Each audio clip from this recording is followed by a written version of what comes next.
Me alegra saludarte tú que estás allí del otro lado de esta pantalla viendo este programa. Ya comenzó Biblia Fácil y como sabes, este es un programa de estudio de la Biblia. Y estoy aquí con Biblia en mano para una vez más permitir que Dios pueda hablarnos a través de su palabra. Y hoy tenemos un tema muy importante.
¿Cómo crecer espiritualmente?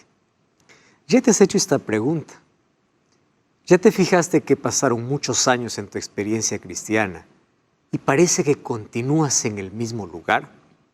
¿Qué cosa es lo que tenemos que hacer para experimentar el crecimiento espiritual en nuestra vida? Bienvenido, está comenzando Biblia Fácil. Y como siempre, para poder abrir la palabra de Dios, pedimos su bendición a través de la oración. Vamos a orar. Querido Dios, gracias por darnos esta oportunidad de tener libertad para poder abrir tu palabra. Y estamos invirtiendo este tiempo preciosísimo para poder conocer más de tu verdad. Bendice a aquella persona que está viendo este programa. Puede estar pasando por necesidades, puede tener problemas, puede estar enfrentando luchas, crisis. Abrázalo hoy con tus promesas. Alguien necesita de consuelo, de fortaleza, de esperanza. Por favor, que tu palabra venga para poder curarnos, ayudarnos, levantarnos y para poder mostrarnos el camino de salvación. Entregamos nuestra vida en tus manos y queremos que tu Santo Espíritu sea nuestro Maestro. En el nombre de Jesús. Amén. ¿Cómo crecer espiritualmente? Ese es el tema de hoy. Antes quiero que juntos podamos ver una historia, una experiencia propia que Beatriz tiene para compartir. La experiencia que pasó Beatriz es la experiencia de miles de personas. Muchos se desaniman en el camino, muchos se quedan y no saben cómo avanzar. Yo quiero compartir contigo una historia basada en un diálogo real que Jesús tuvo con uno de los líderes del pueblo judío. El libro de Juan capítulo 3 me habla de una conversa muy interesante. En el versículo 1 dice así: había un hombre de los fariseos que se llamaba Nicodemo. Él era un principal entre los judíos. Este vino de noche a Jesús y le dijo: Rabí, sabemos que has venido de Dios como maestro, porque nadie puede hacer estas señales que tú haces si Dios no está con él. Y respondiendo Jesús le dijo: de cierto te digo, el que no nace de nuevo no puede ver el reino de Dios. Y él le dice: ¿cómo un hombre siendo viejo puede nacer de nuevo? ¿Acaso puede entrar por segunda vez en el vientre de su madre? Respondió Jesús: de cierto os digo, el que no naciere de agua y de espíritu no puede entrar en el reino de Dios. Y la conversa continúa, hasta que llega el versículo 16, donde dice: porque de tal manera amó Dios al mundo. Eso lo dijo Jesús en una conversación con un hombre religioso llamado Nicodemo. Préstame atención que hoy tenemos que analizar un asunto muy importante que tiene que ver con nuestra experiencia de vida. Todos los seres humanos, al momento de poder o al momento que tenemos un encuentro con Dios, nuestra vida cambia por completo. Cambia nuestra visión, nuestra perspectiva, nuestra forma de vivir, de ver las cosas, etc. El problema es que para muchos el encuentro con Dios no cambia mucho. Hay personas que dicen, bueno, yo sigo siendo el mismo. Estoy yendo para la iglesia 30, 40 años y no cambié nada. Parece que los años pasan, pero no hay ningún cambio. Lo que me llama la atención es que quien va a ver a Jesús es un líder religioso.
Es posible que muchos estén escondidos detrás de una máscara de religiosidad.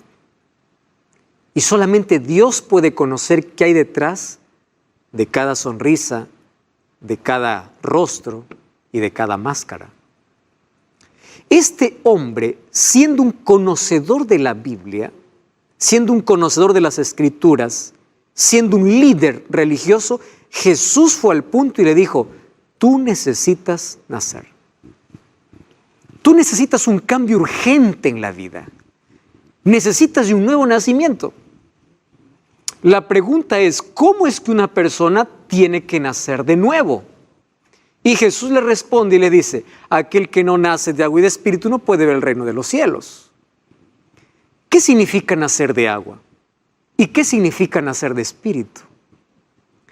Hoy vamos a hablar sobre este diálogo tan importante y por qué Jesús vio en un religioso la necesidad de un nuevo nacimiento. ¿Por qué tenía que volver a nacer? Porque para muchos la religión puede ser una simple apariencia, más no un encuentro real con Dios. Por afuera pueden tener la apariencia religiosa, pero por dentro están muriendo. Estoy hablando para alguien que ya conoce a Jesús. El libro de 2 de Corintios, capítulo 5, versículo 17, me da la evidencia de aquel que realmente nació de nuevo. Dice así, de modo que si alguno está en Cristo, nueva criatura es. Las cosas viejas pasaron y aquí todas son hechas nuevas. Quiere decir, si es que las cosas no son hechas nuevas en tu vida, es porque todavía no has nacido de verdad. ¿Y por qué necesito nacer de nuevo? Nicodemo, por supuesto, que hace la pregunta, ¿cómo un hombre viejo puede entrar nuevamente al vientre de la madre? Jesús no estaba hablando de un nacimiento natural, estaba hablando de un nacimiento espiritual. Y ese nacimiento espiritual tiene que ver con el nacimiento de agua y con el nacimiento del espíritu. Mas, ¿cómo sucede eso? Antes yo quiero decirte algo. Todos los seres humanos necesitamos nacer de nuevo. Y aquí voy a decir algo muy importante. Aquel que solamente nace una vez va a morir 2 veces. Pero aquel que nace 2 veces solo muere una vez. Tú puedes decir, pastor, acaba de confundirme. ¿Qué cosa está hablando? ¿Yo necesito nacer de nuevo? Sí. ¿Por qué? Cada uno elige o nacer 2 veces o morir 2 veces. Déjame explicarte. Todos ya tenemos el nacimiento natural por el cual venimos a la existencia. Todos hemos nacido de mamá. Ese nacimiento, venimos con nuestra naturaleza pecaminosa que solamente nos condena a la muerte. Si tú no naces de nuevo espiritualmente, vas a morir no una vez, sino 2 veces. La primera puede ser hoy, mañana, en este tiempo. Después vas a resucitar y vas a morir eternamente. Pero si tú naces 2 veces, es decir, ya naciste físicamente y naces espiritualmente, solamente vas a morir una vez. ¿Por qué razón? Porque si hoy la muerte te sorprende, un día vas a resucitar y nunca más vas a morir. ¿Te diste cuenta de la importancia del nuevo nacimiento? Entonces tenemos que analizar en qué consiste ese nuevo nacimiento. 2 Corintios 5:17 dice que es nueva criatura aquel que nació de nuevo y todo es hecho nuevo en su vida. Muy bien, vamos a analizar entonces. Para que haya crecimiento espiritual, tiene que haber nacimiento. No hay crecimiento sin nacimiento, es una ley natural de la vida. Tú no puedes decir, yo quiero crecer espiritualmente si no has nacido todavía espiritualmente. Ahora, ¿en qué consiste el nacimiento? Efesios 2:1, el apóstol Pablo dice lo siguiente: antes ustedes estaban muertos para Dios, pues hacían mal y vivían en pecado. ¿A qué llama una muerte espiritual el apóstol Pablo? Aquel que vive separado de Dios. Porque Dios es vida y quien vive separado de Dios es un cadáver por dentro. Tú puedes caminar, trabajar, correr, reír por fuera, pero por dentro eres un cadáver espiritual. Porque la vida sin Dios es una vida sin sentido, es una vida sin propósito, es una vida vacía y es una vida en muerte en el pecado. Entonces, si estamos muertos cuando no tenemos a Dios en la vida, ¿cómo es que nacemos? Entonces aquí te voy a presentar la manera como el ser humano puede nacer de nuevo para luego hablarte de cómo crecer espiritualmente. Por eso es necesario primero nacer. Y Jesús habló a Nicodemo: el que no naciere de agua y de espíritu no puede ver el reino de Dios. O sea, esto es un asunto de vida o muerte. Esto es un asunto principal. Nuevo nacimiento. Ahora, Santiago capítulo 1, versículo 18, nos cuenta cómo comienza ese nacimiento. Mira lo que dice: Él, de su voluntad, nos hizo nacer por la palabra de verdad. Me encanta esa expresión. Él nos hizo nacer por la palabra de verdad, para que seamos primicias de sus criaturas. ¿Qué cosa es lo que me llama la atención? Uno comienza a nacer cuando empieza a permitir que la palabra de Dios esté sembrada en nuestro corazón. Tú hoy estás permitiendo que esta palabra entre en tu vida. Y esta palabra tiene que nacer en tu vida, tiene que crecer.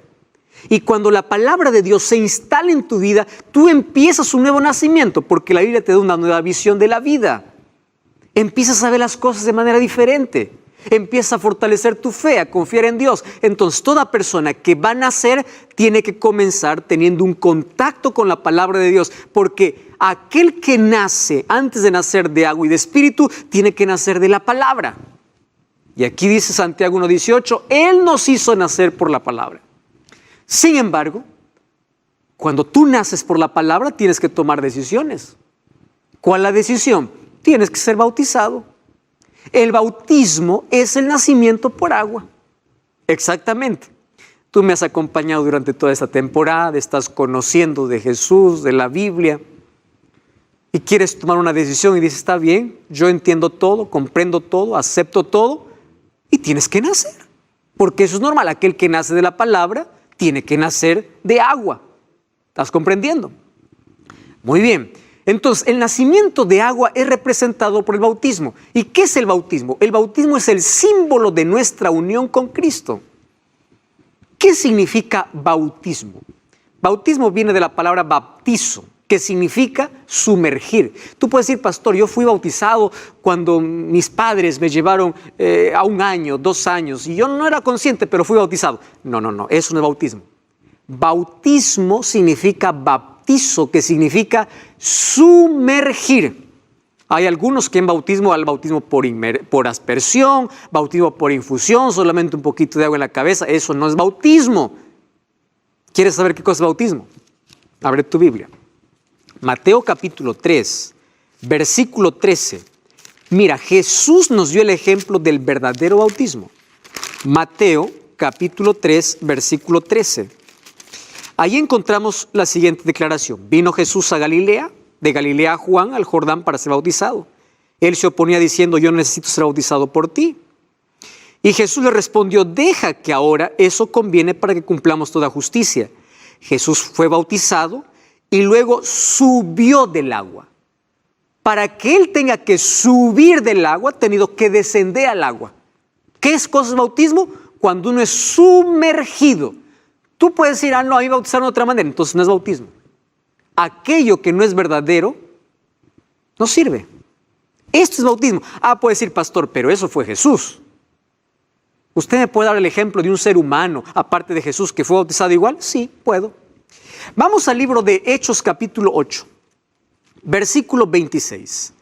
Hechos capítulo 8, versículo 26 en adelante. Mira lo que dice. Un ángel le dice a Felipe, anda y ve al sur por el camino que desciende a Gaza, y allí encontró a un etíope que estaba estudiando las Escrituras. Y él no entendía. Tú puedes leer todo el texto. Yo te voy a resumir aquí la historia. Y él le dice, ¿de quién trata esta escritura que no entiendo? Bueno, ahí le explica. Y dice el versículo 36. Yendo por el camino, llegaron a cierta agua y dijo el eunuco, aquí hay agua. ¿Qué impide que sea bautizado? Felipe le dijo, si crees de todo corazón puedes. Y él respondió, creo que Jesucristo es el Hijo de Dios. Mandó parar el carro, descendieron ambos al agua, Felipe y el eunuco, y le bautizó. Y escucha la palabra. Y cuando subieron del agua, muy bien, para subir hay que descender. Entonces, ¿cómo es el bautismo bíblico? Por inmersión. ¿Y qué cosa es el bautismo? Es un símbolo. No es que el agua tiene magia, entonces yo me levanto, ahora soy transformado. No, es un símbolo de tu inicio en tu experiencia con Cristo, el símbolo de tu nacimiento, el símbolo público de tu entrega, de tu recomienzo, donde el Espíritu Santo toma posesión de la vida. Y si antes trabajaba de afuera para adentro para convencerte, ahora va a empezar a trabajar de adentro para afuera para transformarte. Eso significa el bautismo. ¿Por qué tienes que ser bautizado? Primero, por una razón. Tiene que ver con el significado. Romanos capítulo 6 dice así, que nosotros al ser bautizados participamos de la muerte y resurrección de Jesús. Porque así como Jesús descendió a la tumba y resucitó, nosotros también somos sepultados en el agua. Aquí está incluso ilustrando cómo es el bautismo. Sepultados y naces para una nueva vida. Esa es la razón que tiene que ver con el significado. ¿Correcto? Número 2. Es una expresión de fe en la muerte y la resurrección de Cristo. Número 3. Es un símbolo de nuestra muerte al pecado y resurrección a una nueva vida. Es un testimonio público de tu compromiso con Cristo. Es un símbolo de entrada para la iglesia. Es un símbolo de la recepción del Espíritu Santo. Me llama la atención lo que dice Hechos capítulo 2. Mira, ve. Hechos capítulo 2, versículo 39. Me encanta ese texto. Dice así. Hechos capítulo 2. Vamos a leer a partir del versículo. Vamos a leer el versículo 37. Al oír se compungieron de corazón, dijeron a Pedro y los otros apóstoles, ¿qué haremos? Y Pedro les dice, arrepentíos y bautícese cada uno de vosotros en el nombre de Jesucristo para perdón de vuestros pecados y recibiréis el don del Espíritu Santo. Es aquí donde tú recibes el Espíritu Santo para empezar el trabajo ahora de adentro hacia afuera. Imagínate qué privilegio en el bautismo. El bautismo es como un matrimonio. Tú amas a una persona y le dices, ¿sabes qué? Yo quiero vivir toda mi vida a tu lado. Entonces el amor, como es público, tiene que demostrarse públicamente. Invitas a la familia, invitas a los amigos y dices, nos vamos a casar. Imagínate que alguien dice, bueno, a mí me gustas, tú eres tan importante para mí, pero yo no quiero casarme contigo. Eso no es amor.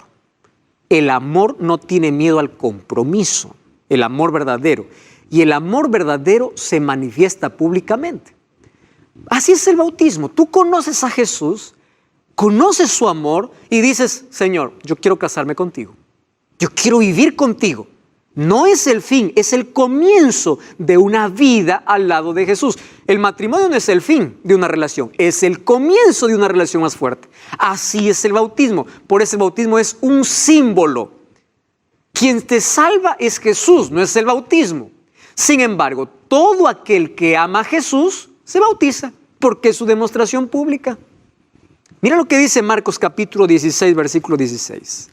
El que creyere y fuere bautizado será salvo. ¿Te das cuenta?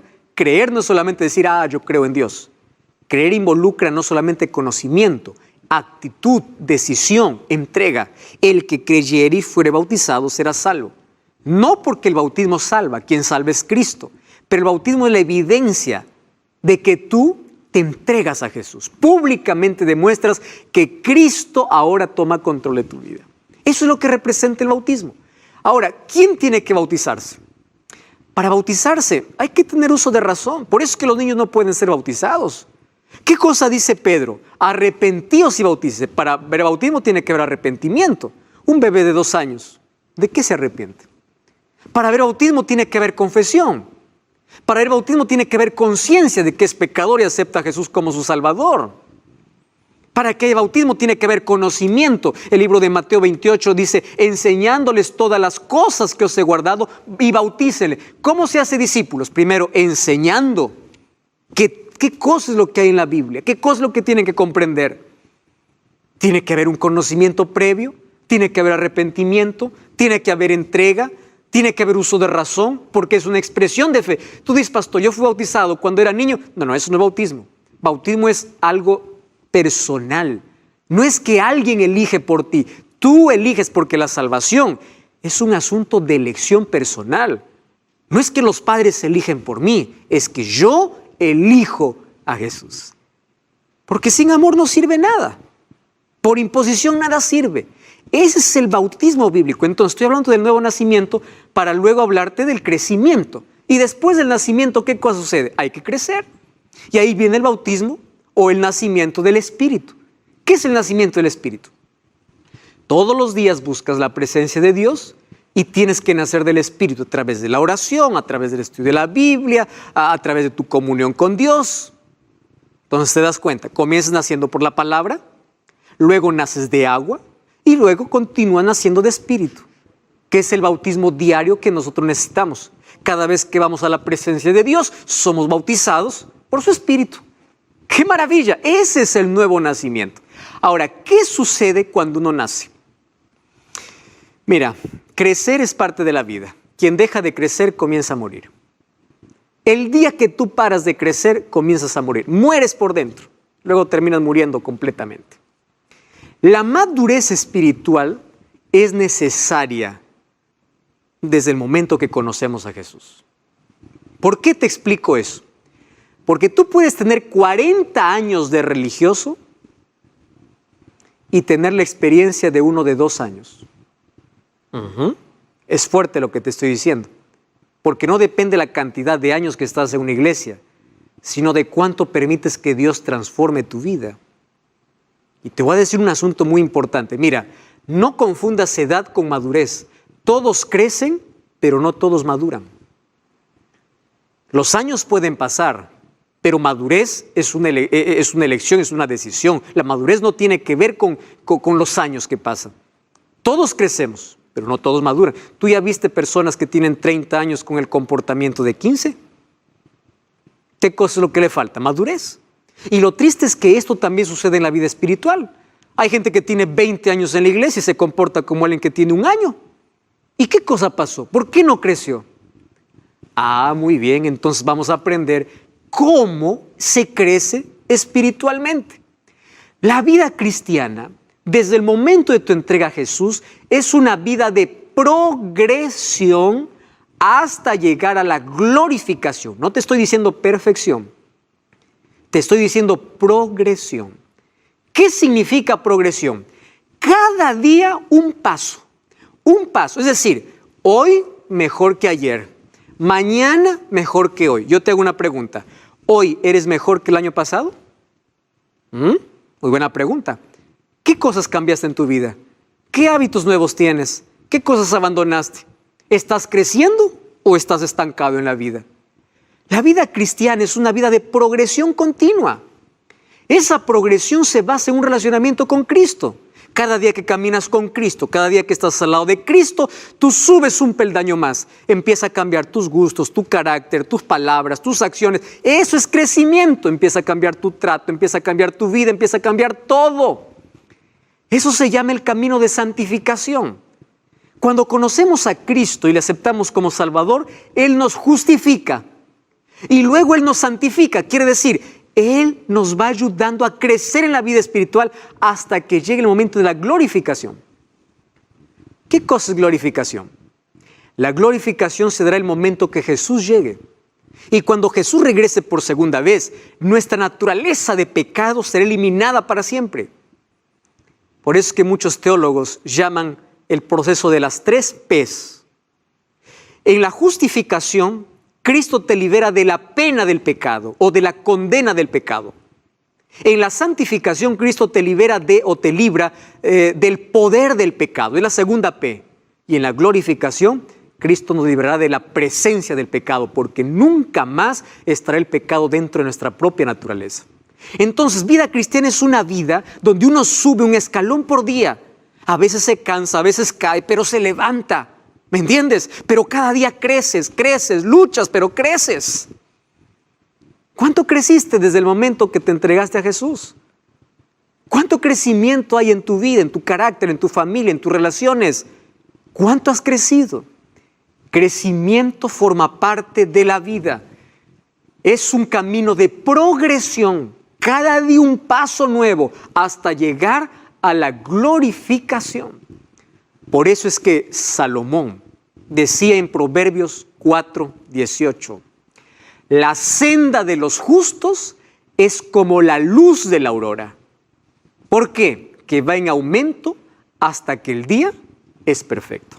¿Sabes qué significa eso? Nuestra experiencia cristiana no va de más a menos. Nuestra experiencia cristiana va de menos a más. Hay muchas personas que en lugar de ir de menos a más, van de más a menos. En la vida cristiana es como la luz de la aurora. ¿Tú has visto el amanecer? La luz primero es débil, tenue, hasta que vence totalmente a las tinieblas y el día es perfecto. Ese día perfecto llegará cuando Cristo regrese y todos seamos glorificados, porque seremos transformados en un abrir y cerrar de ojos. Nadie llegará al cielo con esta naturaleza. Antes de estar en el cielo, todos seremos glorificados o transformados completamente. Pero la transformación comienza desde el momento que Jesús entra a tu vida, paso a paso. ¿Qué te parece? Eso es crecimiento espiritual. Entonces, ¿quieres saber cómo crecer más espiritualmente? No cambies el canal. Vamos a una breve pausa y ya regresamos. Esto es Biblia Fácil. Y estamos de regreso, esto es Biblia Fácil. Hoy hablando acerca de crecimiento. Y antes de hablar de crecimiento espiritual, tenemos que hablar de nacimiento espiritual. Y yo aquí tengo un material muy especial, preparado con mucho cariño para que tú puedas conocer más sobre cómo crecer espiritualmente. Se trata de la revista Evidencias. Tú puedes ingresar a nuestro sitio web, Estudia la Biblia, y elegir cómo estudiar este curso. Puedes solicitarlo en físico, digital, o también puedes estudiar un curso bíblico por WhatsApp. No pierdas esta oportunidad. Ingresa a estudialabiblia.com. Hoy hablamos acerca de crecimiento espiritual. Ya vimos cuán importante es el nacimiento, nacer de la palabra, nacer de agua y nacer de espíritu. Ahora el crecimiento. Crecimiento siempre tiene sus cosas, ¿verdad? Cuando el ser humano crece, a veces crece con dolor, con esfuerzo, con disciplina. Hay una frase que dice, sin jardinero no hay jardín. Si tú quieres tener lindas flores, tienes que dar tiempo, tienes que cuidar, tienes que proteger. Entonces así es la vida cristiana. La palabra que nació en tu corazón tiene que estar protegida, tiene que crecer, tiene que dar fruto. Porque si no, puede venir las espinas, puede venir el mal tiempo y pueden arrancar todo esto. Por eso es que muchas personas se quedan medio camino, renuncian a la fe. Y hoy yo quiero mostrarte de qué manera el ser humano crece espiritualmente. ¿Cómo podemos dejar allí lo estático de nuestra vida espiritual y comenzar a avanzar? Te voy a presentar algunas evidencias, algunas cosas que la Biblia presenta en cuanto a una persona que está creciendo progresivamente, día a día, paso a paso. El asunto es no quedar en el mismo lugar, cada día mejor, cada día más semejante a Cristo. Primer paso, fascinación por un Dios maravilloso. Por allí comienza todo. Si tú no amas a Dios, sin amor nada sirve. Las cosas con Dios por obligación no tienen sentido. Si tú estás yendo a una iglesia, eres obligado, no te sientes bien, haces las cosas sin gusto, eso no agrada a Dios. Préstame atención. El libro de Mateo capítulo 22, versículo 37, dice así. Jesús le dijo, amarás al Señor tu Dios con todo tu corazón, con toda tu alma y con toda tu mente. De nada sirve que hagas lo que hagas en la vida, sacrificios, penitencias, hagas lo que hagas. Si no hay amor por Dios, no sirve. ¿Qué cosa es lo que quiere Dios? Amor. Incluso la obediencia sin amor no sirve. Tú puedes guardar todos los mandamientos y estar perdido, recuerda el joven rico. ¿Qué cosa? Por eso, Dios nos pide una obediencia por amor. Si me amáis, guardad mis mandamientos, no por obligación. Entonces todo nace por esa fascinación de quién es Dios. Si Dios es maravilloso, entonces pide que Dios pueda crear esa respuesta de amor también hacia Él, así como Él te ama. Número 2, transformación. Me encanta esto. La gracia que salva es la gracia que transforma. La gracia no te deje en la desgracia del pecado. Tú no puedes decir, bueno, soy salvo por gracia, hago lo que quiero, vivo como quiero, soy libre. Pero un momento. La libertad tiene sus límites y no es libertinaje. ¿Y cuáles son los límites? Dios nos ha dejado en su palabra principios que hay que respetar. Dios nos ha dejado en su palabra su ley que hay que guardar. Eso nos protege de la esclavitud del pecado. Entonces, la gracia transforma nuestra vida. No es que soy salvo por gracia, soy libre y hago lo que quiero. No. Eso no es la enseñanza bíblica. Lo que hace la gracia es restaurar la imagen de Dios que ha sido deformada por causa del pecado. ¿Qué cosa es lo que cambia en la vida? El carácter. Y eso es lo que me encanta. Mira, ¿cuándo ocurre eso? Vamos al segundo paso entonces. Mateo capítulo 11, versículo 28, es un llamado que Jesús hace. Mateo capítulo 11, versículo 28. Venid a mí, dice Jehová, o allí dice, venid a mí todos los que estáis trabajados y cargados, y yo os haré descansar. Llevad mi yugo sobre vosotros y aprended de mí que soy manso y humilde de corazón, y hallaréis descansos para vuestras almas, o descanso para vuestras almas, porque mi yugo es fácil y ligera mi carga. ¿Cuál es la invitación de Jesús? Ven a mí. Es lo primero, ir a Jesús. En segundo lugar, colócate mi yugo. Tú conoces el yugo. El yugo es un pedazo de madera diseñado para poder estar en el cuello de dos bueyes, de dos toros. Aquellos que son del campo entienden mejor la ilustración. Colocas dos toros allí para poder arar la tierra, pero para que uno no se adelante ni el otro se atrase, hay un yugo que les une. Y por ese yugo ellos pueden dar el mismo paso a paso. Nadie se adelanta, nadie se atrasa, porque aquel que quiere adelantarse no puede porque el yugo le detiene. ¿Y qué ilustración que hace Jesús? Ven a mí, yo voy a cambiar tu carácter, tú vas a ser manso y humilde, porque nuestros mayores problemas de la vida tienen que ver con lo que somos, con nuestro carácter. Entonces, ¿quieres ser manso y humilde de corazón? Colócate mi yugo. ¿Cuál es el yugo? Es ligero, dice. ¿Qué cosa es el yugo? Colocar mi vida en armonía con su palabra. Ese yugo sería su ley que me permite vivir en sintonía con la voluntad de Dios. Y caminemos juntos. No te adelantes, no te atrases. Vamos juntos, paso a paso. Y tú vas a aprender que soy manso y humilde de corazón. ¿Qué invitación que hace Jesús? ¿Qué cosa dice el libro de Filipenses capítulo 1, versículo 6? Mira lo que dice. Filipenses capítulo 1, versículo 6. Me encanta ese texto. Allí dice lo siguiente. Estando persuadido de esto, el que comenzó en vosotros la buena obra la perfeccionará. Dios ya comenzó su obra en ti. Y Él te irá transformando paso a paso. Cuando voy al libro de Primera de Pedro, capítulo 1, versículo 7, yo encuentro que a veces en ese proceso hay dificultades. Primera de Pedro 1:7 dice así, que nuestra fe, versículo 6 comienza diciendo, en lo cual vosotros os alegráis, aunque ahora por un poco de tiempo, si es necesario, tengáis que ser afligidos en diversas pruebas, para que sometida vuestra fe a prueba, mucho más preciosa que el oro, cual aunque perecedero se prueba con fuego. A veces Dios permite las crisis, dificultades en la vida para que nuestro carácter se pula.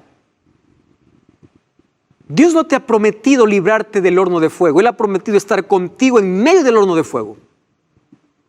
No te ha prometido que tú vas a estar libre de crisis. Él ha prometido estar contigo en las crisis.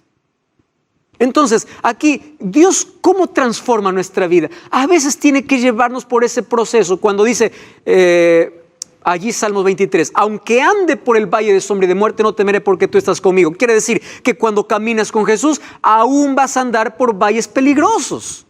La vida es difícil. Pero allí Dios te va a pulir, allí Dios te va a enseñar la lección más grande. ¿Cuál es la lección más grande que al ser humano le cuesta aprender? La lección de dependencia de Dios. Esa es la lección más difícil. ¿Qué más significa crecimiento? Crecimiento significa ser guiado por el Espíritu. Gálatas capítulo 5, versículo 22 dice así: el fruto del Espíritu es amor. ¿Qué cosa es lo que quiere hacer Dios? Quiere tomar el control de tu vida. Y cuando Dios toma el control de tu vida, tú no empiezas a hablar en lenguas, lo que empieza a tener amor. Ese es el fruto del Espíritu. Hablar en lenguas es un don del Espíritu, que ya vimos esa diferencia en los programas anteriores. Ahora, presta atención aquí. No se mide esto por la cantidad de años que estés en una iglesia. Tú puedes decir, tengo 40 años, pero no puedes tener el fruto del Espíritu. Esto se mide por la cantidad de tiempo que tú pasas con Dios. Otra vez repito, puedes estar 20 años en una iglesia y apenas haber pasado un día con Dios. ¿Cuánto tiempo estás dedicando para las cosas espirituales? Esto significa que yo cada día debo anhelar más de Dios para que cada día haya menos de mí. Me encanta esa frase. Cada día más de Dios, menos de mí. Dios que se vea reflejado en todo lo que yo hago. Entonces uno testifica de manera natural, uno muestra el amor para las personas sin tener que ser obligado. Es natural. Finalmente, la vida cristiana guiada por el Espíritu no es evaluada. No hay alguien que pueda decir, a ver, ¿cómo es tu sonrisa? Ah, no, tú no eres del Espíritu. A ver, ¿cómo es tu cara? No podemos medir a un cristiano por la cara que pone, por la sonrisa que pone. No puede ser evaluada, pero sí puede ser demostrada. Presta atención a aquello que estoy diciendo. Aunque la vida cristiana no es evaluada, es demostrada. Todos se dan cuenta que hay un cambio en ti. Y finalmente quiero decirte que mientras más cerca estés de Dios, más indigno te sientes y más compasión tienes de los demás. Tú no puedes decir, estoy cerca de Dios, pero lejos del prójimo. Estoy amando a Dios, pero peleas con todo el mundo. Estoy cerca de Dios, pero estás maltratando a tu prójimo. Eso no es estar cerca de Dios. Eso es estar lejos de Dios. Porque el fruto del Espíritu, ¿qué cosa es? Amor, bondad, gozo, paz, paciencia, benignidad, bondad, fe, mansedumbre y templanza. Alguien dijo lo siguiente: cuando tú eres transformado por el Espíritu, hasta el perro y el gato se dan cuenta. Porque ya no hay más gritos como antes ellos lo tenían. ¿Te das cuenta que todos se pueden percibir eso? Es una de las cosas que nadie puede esconder en su vida. Un tercer punto que tenemos que ver es que madurar significa tener decisión y perseverancia.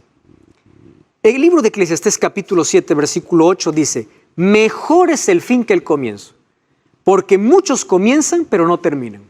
¿Cuál es el final? Estar salvos cuando Jesús regrese. Ese es el final.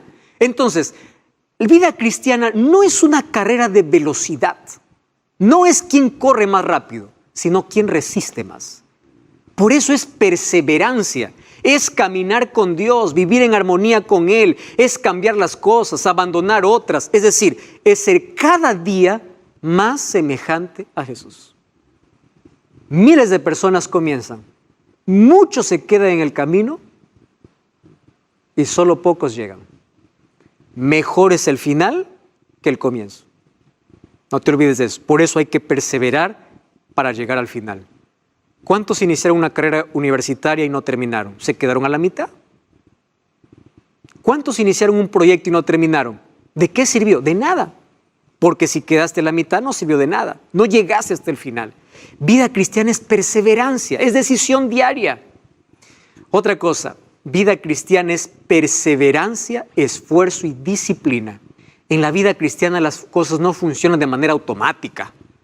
No es que, me bauticé hoy y mañana yo me levanto y digo, wow, tengo ganas de orar, tengo ganas de estudiar la Biblia. No te hagas esa ilusión.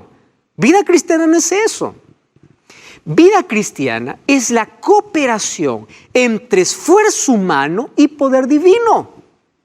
Tiene que haber esfuerzo, tiene que haber disciplina. Josué capítulo 1, versículo 9 dice, mira que te mando que te esfuerces y seas valiente, no temas ni desmayes, porque Jehová tu Dios estará contigo. Dios te dice, yo estaré contigo, pero tú tienes que esforzarte. Alguien me dice, pastor, ore por favor para que mañana pueda dar bien examen. Está bien, le digo, estudia y ora. Dios te va a hacer recordar lo que estudiaste. Dios no va a colocar en tu mente lo que nunca leíste. ¿Entiendes? En la vida cristiana sucede lo mismo. Tú dices, yo quiero crecer espiritualmente. Pero no tienes tiempo para estudiar la Biblia. Tú dices, no, voy a dormir un poquito más. No te interesas. ¿Cómo vas a crecer? Crecimiento tiene que ver con esfuerzo y disciplina. Y me encanta lo que dice el libro de Segunda de Timoteo. Mira, ve, el libro de Segunda de Timoteo, capítulo 2, versículo 1 en adelante. Dice así, tú pues, hijo mío, esfuérzate en la gracia. Esfuérzate para estar cerca de Cristo. Y dice, lo que has oído delante de mí encarga a hombres idóneos. Tú sufre penalidades como buen soldado. Ninguno que milita se enrede en los negocios de la vida a fin de agradar a aquel que lo tomó por soldado. El que lucha es como atleta. Y mira, el labrador para participar de sus frutos tiene que trabajar primero. ¿Me estás entendiendo? Es decir, todo en esta vida demanda de esfuerzo, demanda de disciplina. En la vida cristiana también es así. No nada funciona automáticamente. ¿No tienes ganas de orar? Es cuando más tienes que orar. Allí dile, Señor, no tengo ganas de orar. Y ya estás orando. ¿No tienes ganas de estudiar la Biblia? Anda y siéntate a estudiar la Biblia, porque eso te hace bien. Te hago una pregunta. ¿Cuándo la medicina ha sido deliciosa? Tú miras la medicina y dices, qué delicia la medicina. No, tienes que tomar la medicina porque la medicina te va a curar. Y a veces la Biblia tiene que tomarse como remedio, como medicina, hasta que luego se convierte en el plato favorito, en el plato delicioso. Eso demanda de esfuerzo y de disciplina. Otra cosa, en Mateo 24:13 Jesús dijo, el que persevere hasta el fin será salvo. Perseverancia. Primera de Corintios capítulo 9, versículo 24. El apóstol Pablo habla de manera extraordinaria esto. Mira lo que dice, 1 Corintios 9, 24 en adelante. Dice así, ¿no sabéis que todos los que corren en el estadio, todos a la verdad corren, pero solo uno lleva el premio? Corred de tal manera que lo obtengáis, y todo aquel que lucha de todo se abstiene. ¡Wow! Y ellos lo hacen para tener una corona corruptible, pero nosotros un incorruptible. Así que yo de esta manera corro, no como por la aventura, no peleo como aquel que golpea al aire, golpeo mi cuerpo, lo pongo en servidumbre, no sea que habiendo sido heraldo para otros, yo mismo venga a ser eliminado. No fue fácil tampoco para Pablo, fue difícil, esfuerzo y disciplina. Así es como se logran todas las cosas en la vida. Y en la vida espiritual también ocurre lo mismo. ¿Y cómo corres esta carrera? El libro de Hebreos capítulo 12 dice, puesto los ojos en Jesús, el gran autor y consumador de la fe. Pero tienes que ir dejando las cosas que te causan peso, aquellos malos hábitos que te interrumpen en tu relación con Dios. Vida espiritual es dependencia de Dios. Es así como la imagen de Dios es restaurada. Hoy eres mejor que ayer porque cada día amaneces con Dios. Vida espiritual se desarrolla en ambiente real. ¿Qué cosa es vida espiritual? Marcas la diferencia donde estés. No asustas a la persona. Soy cristiano, por favor, no me digas, soy cristiano. No asustas, sino atraes a las personas.